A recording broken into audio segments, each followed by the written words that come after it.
Halo sobat semua, kembali lagi. Kali ini kita akan kembali membahas soal-soal yang berkaitan dengan TWK, pastinya yang berkaitan dengan seleksi.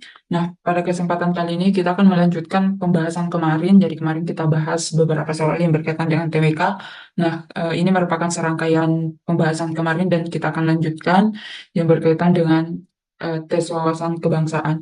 Tujuannya apa? Ini akan membantu kalian memahami seperti apa sih bentuk soalnya dan bagaimana tipe-tipe yang sering keluar pada saat seleksi. Nah, di sini kita punya beberapa, jadi teman-teman semua bisa lihat seperti apa modelnya, kemudian strukturnya, dan bentuknya seperti apa untuk mempermudah kalian meraba-raba nanti pada saat ujian hari H, itu bentuknya seperti apa. Nah, kita lihat di sini semua teman-teman di soal nomor satu bahwa bela negara, jadi ini soal yang berkaitan dengan bela negara ya. Pada prinsipnya sudah kita pernah sampaikan di pertemuan-pertemuan sebelumnya.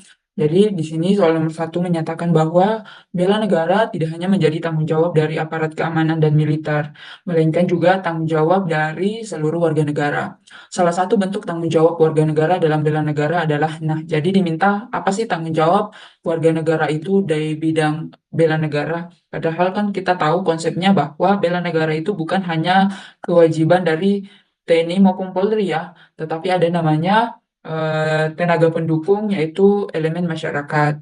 Dan tentunya upaya bela negara itu disesuaikan dengan prinsip, disesuaikan dengan latar belakang profesi masing-masing. Jadi tidak menuntut bahwa yang berhak atau yang wajib melakukan pembelaan terhadap negara itu dari kalangan militer maupun Polri saja. Nah, kalau kita melihat di soalnya bahwa yang A pilihannya mengikuti arahan dari pihak asing yang menguntungkan kepentingan negara. Kemudian B membocorkan informasi rahasia negara kepada publik. Kemudian C memperjuangkan hak-hak individu tanpa memperhatikan kepentingan negara. Kemudian C menjaga keamanan dan ketertiban lingkungan sekitar tempat tinggal. Atau yang E membubarkan aksi unjuk rasa yang mengkritik kebijakan pemerintah. Nah, mana di antara pilihan A sampai E ini yang menunjukkan aspek upaya bela negara yang dapat dilakukan oleh warga negara. Jadi yang digarisbawahi adalah peran warga negara dalam upaya bela negara. Nah, yang paling sesuai tentu apakah yang A mengikuti arahan dari pihak asing yang menguntungkan kepentingan negara, ini tidak bisa diklasifikasikan secara mutlak bahwa upaya untuk mengikuti pihak asing untuk mengikuti apa misalkan perintahnya dan lain sebagainya itu bisa menguntungkan kepentingan negara. Harus dilihat dulu orientasinya.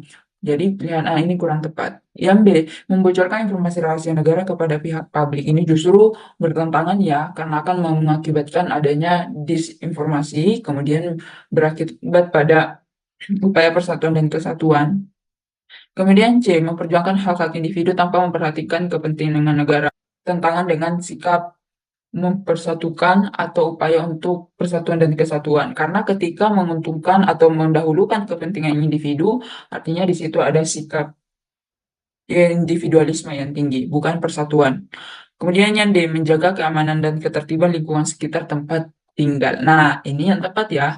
Kenapa? Dengan menjaga keamanan, itu kita sudah mulai atau berpartisipasi dalam upaya bela negara di lingkungan terkecil, yaitu lingkungan sekitar. Jadi pilihan yang paling tepat adalah pilihan Delta. Jadi sebagai salah satu bentuk tanggung jawab warga negara dalam bela negara, ya kita menjaga keamanan dan ketertiban lingkungan sekitar. Hal ini dapat dilakukan dengan cara menjaga kebersihan lingkungan, mempererat hubungan sosial dengan tetangga, dan menghindari tindakan yang merugikan lingkungan sekitar. Oke, jadi ingat ya bahwa prinsip bela negara itu upaya untuk menjaga kedaulatan NKRI, kesatuan bangsa dan negara, yang upaya bela negara itu tidak hanya menitik beratkan kepada anggota TNI maupun Polri, tetapi seluruh elemen masyarakat sebagai komponen pendukung yang bisa dilakukan dalam skala terkecil, misalkan menjaga lingkungan kah, menjaga kebersihan, itu juga adalah bentuk bela negara. Nah, kita lihat di soal berikutnya. Ini berkaitan dengan konsep negara kesatuan. Konsep dilihat soal nomor 2, konsep negara kesatuan Indonesia sesuai dengan Undang-Undang Dasar 1945 mencakup hal-hal sebagai berikut kecuali. Jadi di sini ada kata kecuali ya, berarti yang bukan. Nah, kalian harus jadi memperhatikan pertanyaan soal. Nah, karena yang diminta adalah konsep negara kesatuan atau konsep NKRI sesuai undang-undang, Nah, apa yang sesuai kemudian apa yang tidak sesuai. Nah, kita lihat di pilihannya. Adanya satu pemerintahan yang dipimpin oleh presiden. Tentu ini betul ya, karena sesuai dengan bunyi batang tubuh Undang-Undang Dasar bahwa Indonesia itu dipimpin oleh seorang presiden. Kemudian B, adanya satu kekuasaan yang diatur secara terpusat. Kemudian yang C, adanya wilayah administratif yang terbagi menjadi provinsi, kabupaten, kota, dan desa. Ini juga betul ya. Kemudian yang D, adanya hak otonomi bagi daerah untuk mengatur urusan tertentu. Ya, betul juga. Karena di konsep negara kita, dia mengenal adanya desentralisasi. Apa itu desentralisasi? Jadi desentralisasi itu pemerintah pusat memberikan kewenangan kepada pemerintah daerah untuk mengatur sendiri urusan daerahnya sesuai dengan karakteristik wilayahnya. Jadi, betul bahwa ada hak otonomi bagi daerah untuk mengatur urusan tertentu. Seperti apa? Misal pengelolaan lingkungan hidup, pengelolaan lingkungan hidup, kemudian pengelolaan pariwisata, karena itu tidak dimiliki oleh setiap wilayah, sehingga memang kebijakan ini diberikan masing-masing kepada pemerintah daerah.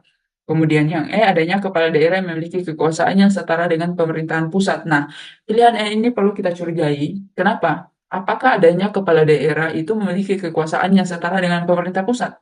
Ya, tentu tidak ya. Jadi pilihan E ini kurang tepat karena pilihan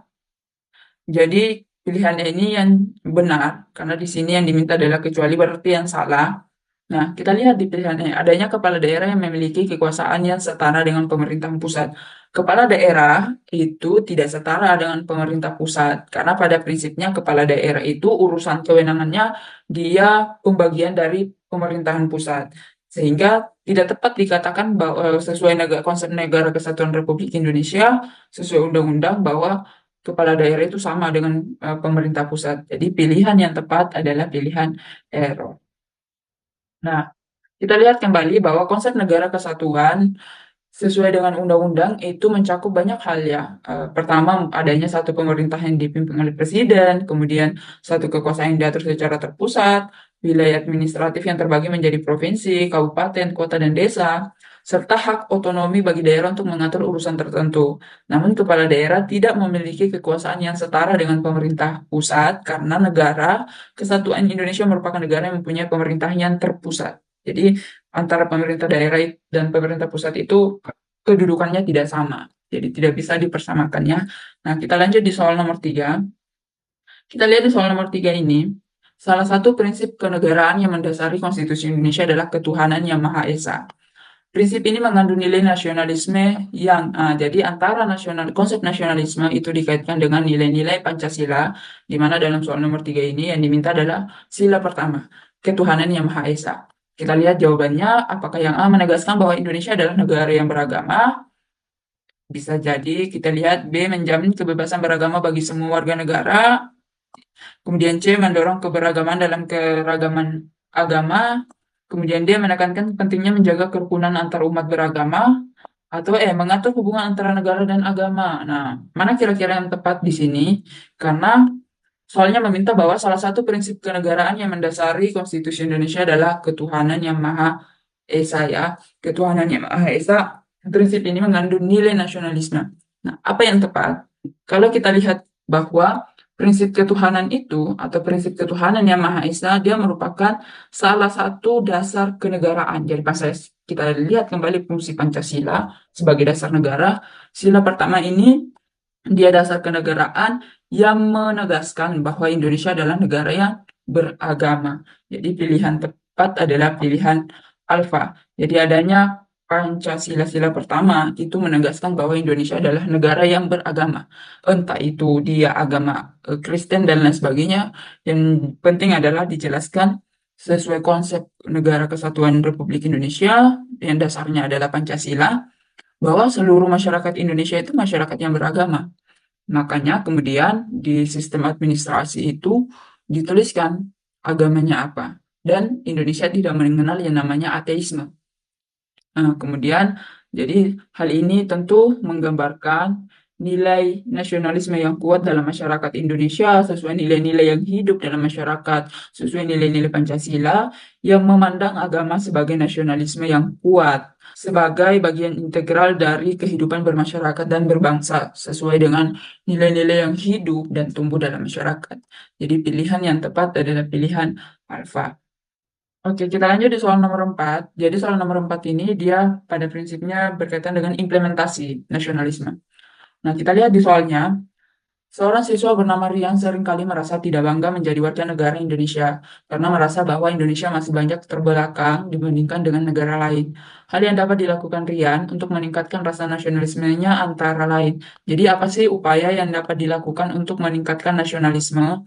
Maka yang A, menghindari perayaan Hari Kemerdekaan Indonesia, tentu kurang tepat karena perayaan Hari Kemerdekaan Indonesia itu adalah salah satu bentuk untuk meningkatkan rasa kecintaan, rasa nasionalisme, rasa kebanggaan terhadap Indonesia. Jadi kalau kita menghindari justru nilai-nilai yang ingin tersampaikan dalam upaya perayaan itu tidak akan terwujud. Jadi pilihan A kurang tepat. Yang B, mengabaikan budaya dan adat istiadat bangsa atau adat istiadat Indonesia juga kurang tepat karena sebagai jiwa nasionalisme kita harus melestarikan budaya dan adat istiadat. Kemudian C, memilih untuk belajar di luar negeri. Apakah belajar di luar negeri akan meningkatkan nasionalisme kita? Ya, belum tentu ya. Jadi ini kurang tepat. Justru kalau misalkan dia belajar di luar negeri, nasionalisme nasionalismenya akan bisa saja berkurang atau pudar karena adanya interaksi dengan dunia luar, sehingga kecintaan dan ketahuan terhadap budaya dalam negeri itu semakin terkikis. Jadi pilihan C juga kurang tepat dalam konteks pertanyaan ini. Kita lihat di pilihan D, memperdalam pengetahuan tentang sejarah dan kebudayaan Indonesia. Ya, ini bisa jadi. Kemudian kita lihat yang E, mencari kelemahan-kelemahan negara lain. Ya, mencari kelemahan negara lain tidak akan membantu meningkatkan rasa nasionalisme. Jadi pilihan yang tepat adalah yang delta, yakni memperdalam pengetahuan tentang sejarah dan kebudayaan Indonesia.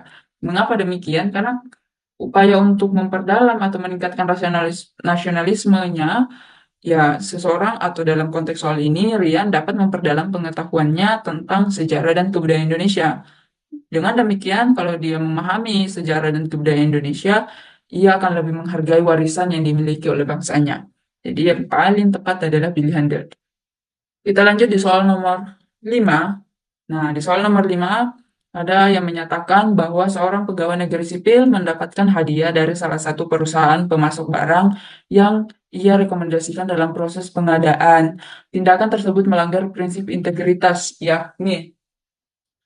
Nah, jadi ada peristiwa bahwa seorang ASN mendapatkan hadiah dari salah satu perusahaan pemasok barang yang ia rekomendasikan dalam proses pengadaan.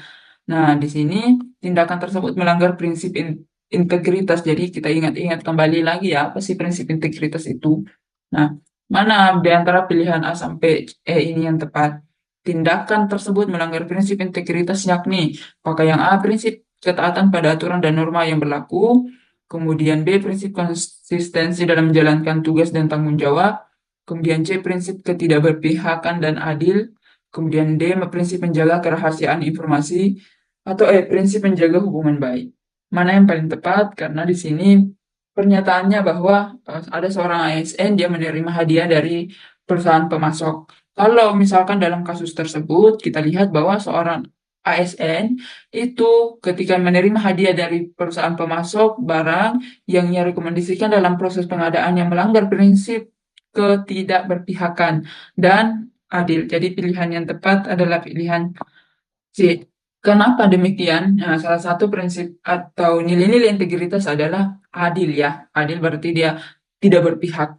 Karena seharusnya dalam memberikan rekomendasi pemasok barang atau perusahaan yang bisa memasok barang dalam proses pengadaan itu harus berdasarkan kualitas dan kelayakan barang, bukan karena keuntungan pribadi. Jadi untuk soal nomor 4 ini, nomor 5, yang paling tepat adalah pilihan C, karena yang berkaitan dengan keadilan.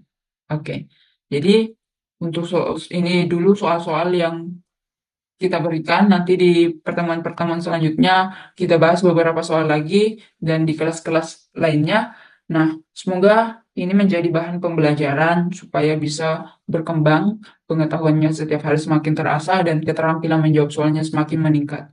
Semangat semua, 2 minggu lagi akan dilaksanakan ujian, dan jangan lupa untuk selalu perbaiki ibadah, perbaiki niatnya, dan day by day belajar.